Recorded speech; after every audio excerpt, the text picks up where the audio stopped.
Buenas tardes, queridos amigos. Retomamos nuestra charla sobre las bienaventuranzas. En este caso será la cuarta, la que dice: bienaventurados los que tienen hambre y sed de justicia, porque quedarán saciados. El hambre y la sed son dos de las necesidades más imperiosas y más urgentes del cuerpo humano. Hay pocas sensaciones físicas tan exigentes como el hambre y la sed. Pueden llevar a una persona a la desesperación y hasta la muerte. Comer y beber es una exigencia vital para cualquiera, ¿no? Para todo ser humano. La necesidad de nutrirse para sobrevivir es una necesidad primaria. No se trata ya solo de satisfacer un deseo, sino de una necesidad vital y cotidiana que atender. Por otro lado, la justicia es lo moralmente correcto, ese principio moral que nos lleva a dar a cada uno lo que a cada uno le corresponde y nos lleva a respetar el bien y la verdad, ¿no?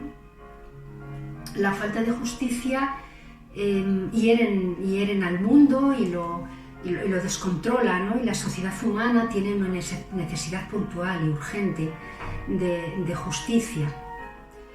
Jesús conocía bien la justicia, ¿no? Y la falta de ella, porque lo había vivido con su pueblo de manera pues como muy cercana entre los hombres y las mujeres de su pueblo, y además lo había sentido en carne propia, porque no ha habido muerte y castigo más injusto, ni lo habrá, que el que recibió él.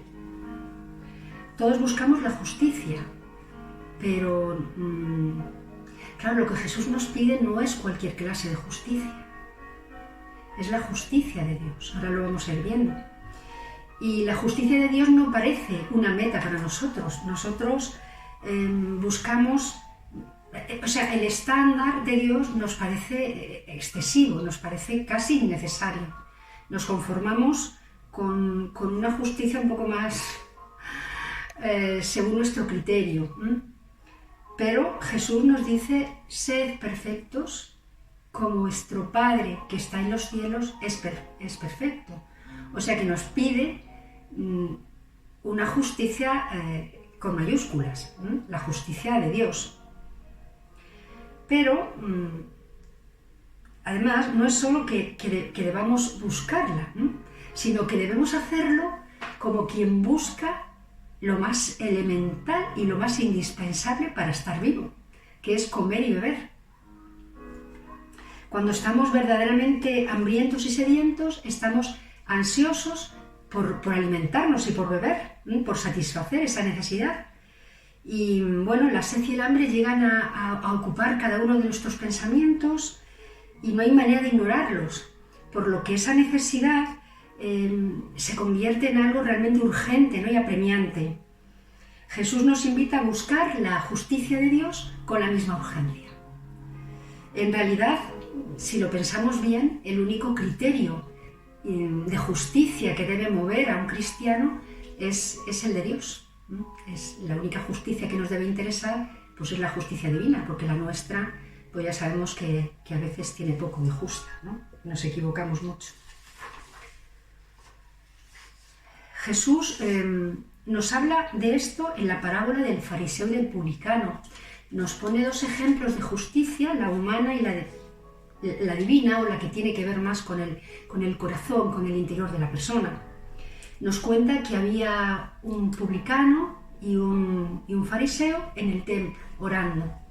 Y entonces el fariseo oraba de este modo, ¿no? Decía: te doy gracias, Señor, porque no soy como este, ¿no? Señalaba al publicano. Doy el diezmo de todos mis ingresos, no hablo mal del prójimo, cumplo la ley, no sé qué. Bueno, pues ahí él estaba como muy seguro, ¿no? de su conducta, mientras que el publicano no levantaba los ojos arriba, no se atrevía ni a mirar hacia el cielo, y solo decía: perdóname, Señor, porque soy un pecador, ten misericordia de mí. Y entonces Jesús nos dice que el publicano, se marchó a su casa, limpio de pecado, justificado, dice Jesús, mientras que el otro no. ¿Por qué? Pues porque el fariseo se estaba basando en la justicia de los hombres. Los fariseos entonces eran personas muy instruidas, conocedores muy al pie de la letra de toda la ley, y por lo tanto eran personas que tenían mucha influencia sobre la población y eran muy respetados por el pueblo. Mientras que los publicanos estaban mal vistos en la sociedad de aquella época porque colaboraban con los romanos. Los romanos cobraban impuestos a los judíos y lo que hacían era zonificar la tierra, y entonces contrataban a los publicanos, se la arrendaban para que ellos aplicasen, se ocupasen, ¿no?, de cobrar esos impuestos, se quedaban con una parte y el resto se la daban a los romanos.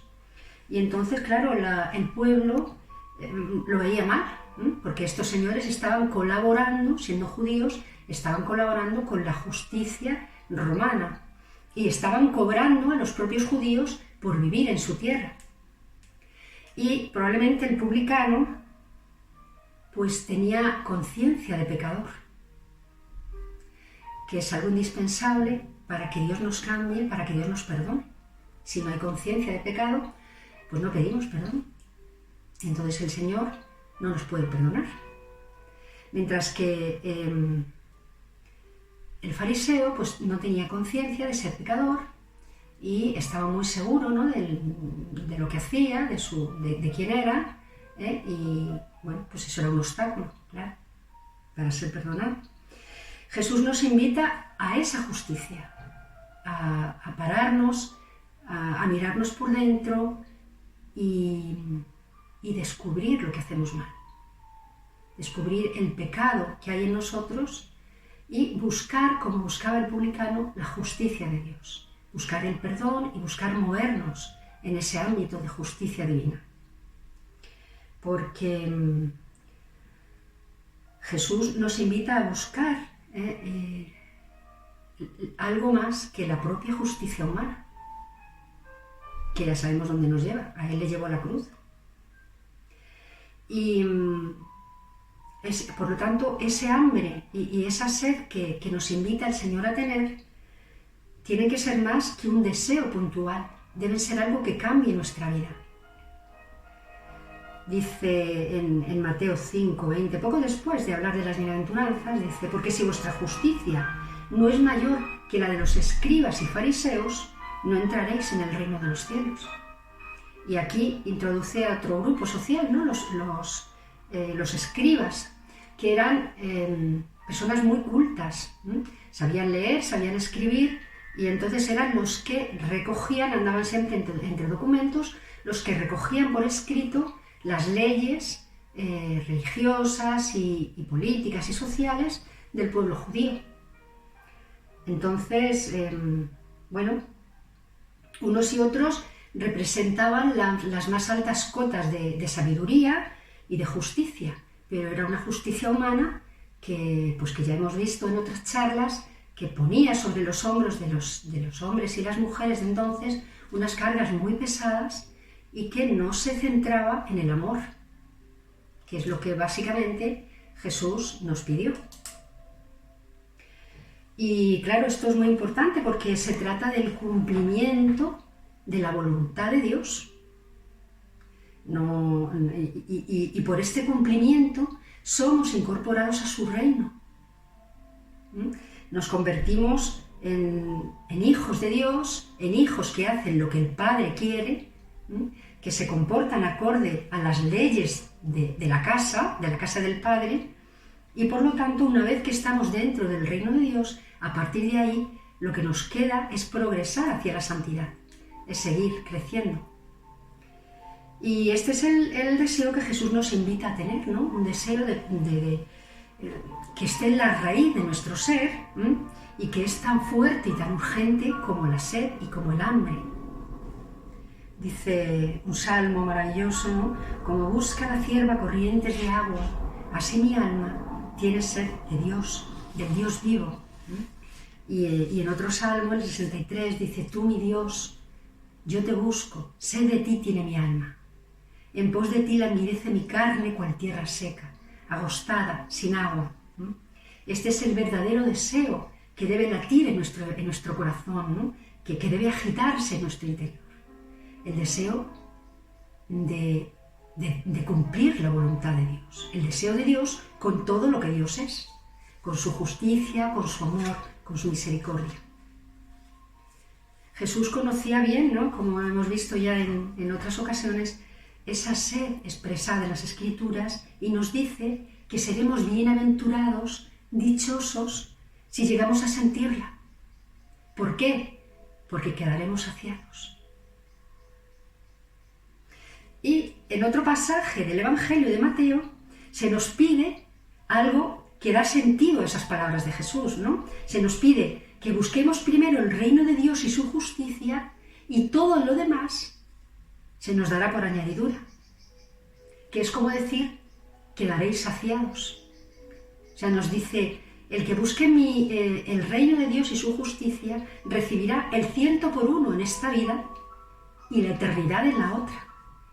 O sea, que no es solamente una promesa futura. No es solo que Jesús nos hable de quedar saciados cuando dejemos esta vida y nos vayamos a la otra, sino que quedaremos saciados ya en esta. Recibiremos el 100 por 1.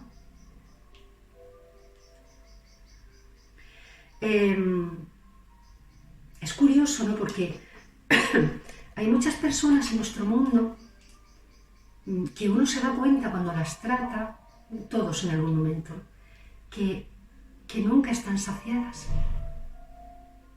Que da igual lo que tengan, porque en su corazón, como en el de todos, hay una sed y un hambre que solo puede saciar Dios, que no pueden saciar las cosas de este mundo. Este mundo da de sí lo que da, pero no puede saciar nuestra sed de verdad y de justicia. El hambre de justicia es también hambre de una distribución más justa de los bienes del mundo. Los cristianos no podemos quedarnos ahí en las nubes, en una relación puramente mística con Dios, sino que el encuentro con Él, con su doctrina, con su verdad y con Él, tiene que servir para que nuestra vida cambie, para que se parezca a la suya. Hay que buscar a Dios para ver de primera mano cómo es e imitarlo. El conocimiento de Dios tiene que despertar en nosotros esa sed de justicia real, que será pues algo que nos permita encontrar la felicidad en esta vida y en la otra. Porque si yo me encuentro con Dios y no cambia mi vida, ¿de qué me sirve? Uno se da cuenta realmente de que se ha encontrado con Dios cuando siente que su vida está cambiando.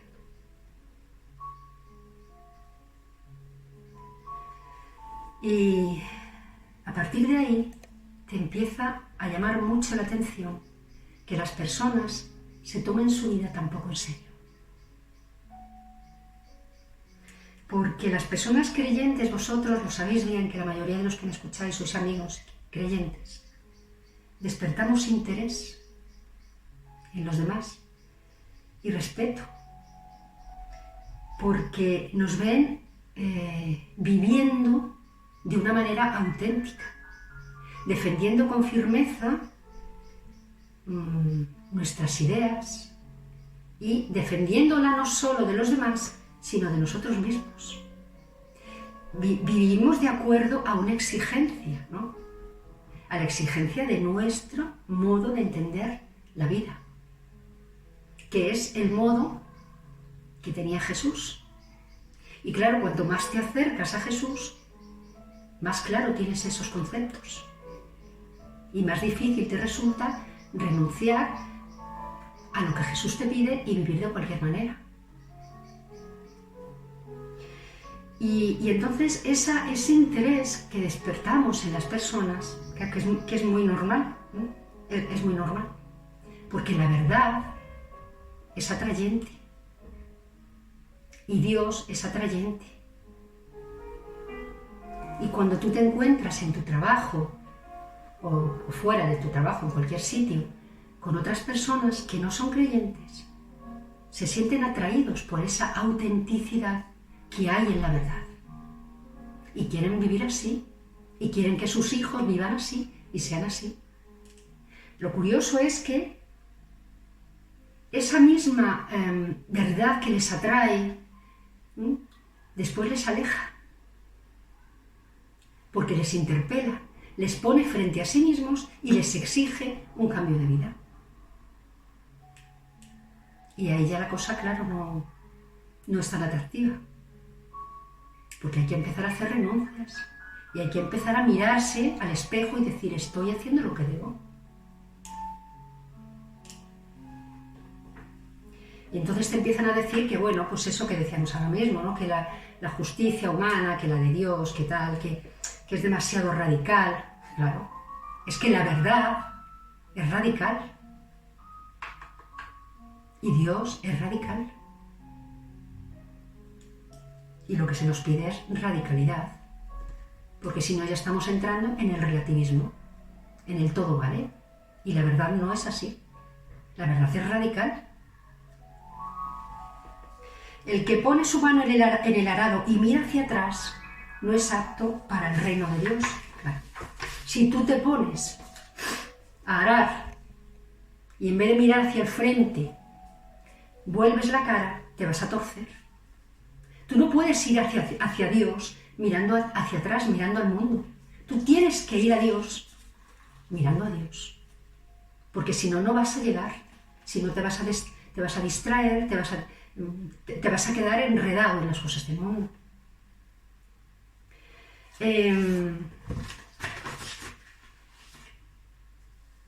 Fijaos lo que nos cuenta Jesús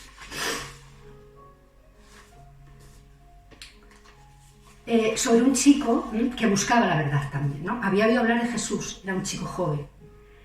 Y se acerca a Jesús y le dice, se arrodilla frente a él. Y le dice, Maestro bueno, ¿qué tengo que hacer para heredar la vida eterna? Había oído hablar de Jesús y era un chico que tenía sed de verdad. Y reconoció en Dios al único bueno. Porque en Jesús reconoció a Dios que es el único bueno. Porque Jesús le dice, ¿por qué me llamas bueno? Solo uno es bueno. Si me estás viendo como el único bueno, es que me has reconocido como Dios. Has visto en mí a Dios, que es el único bueno. Y dice entonces, bueno, pues si quieres heredar la vida eterna ya sabes lo que tienes que hacer. Cumple los mandamientos, no mates, no cometas adulterio, no robes, no levantes falso testimonio, no seas injusto, honra a tu padre y a tu madre. Y dice, Maestro, todo eso lo he guardado desde mi juventud. Y entonces Jesús, fijando su mirada en él, lo amó.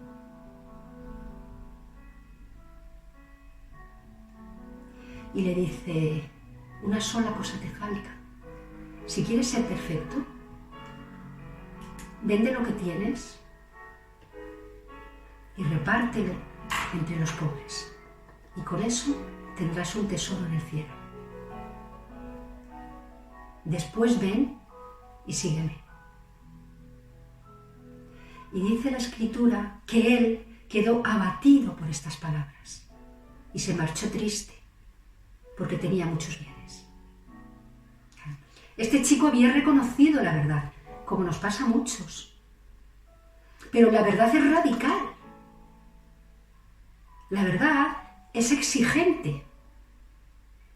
Y cuando Dios le pide que si quiere ser perfecto ya solo le queda una cosa, que es repartir lo que tiene entre los pobres, y que con eso tendrá un tesoro en el cielo, ahí le falta fuerza y se marcha. Y Jesús entonces, mirando a su alrededor, dice a los discípulos, qué difícil es que los que tienen riquezas entren en el reino de los cielos. ¿Por qué, Señor? ¿Por qué los ricos no pueden entrar? Porque están atados a su riqueza. Porque ya no buscan la justicia que yo ofrezco. Ya no buscan la verdad que yo ofrezco. Buscan lo que el mundo ofrece. Comodidad, riqueza, confort, tal. Y entonces con eso se apartan de mí. Se apartan de mi verdad. Aquel chico pues tenía hambre y sed de justicia y Jesús lo mira con amor. Había reconocido Jesús la presencia de Dios.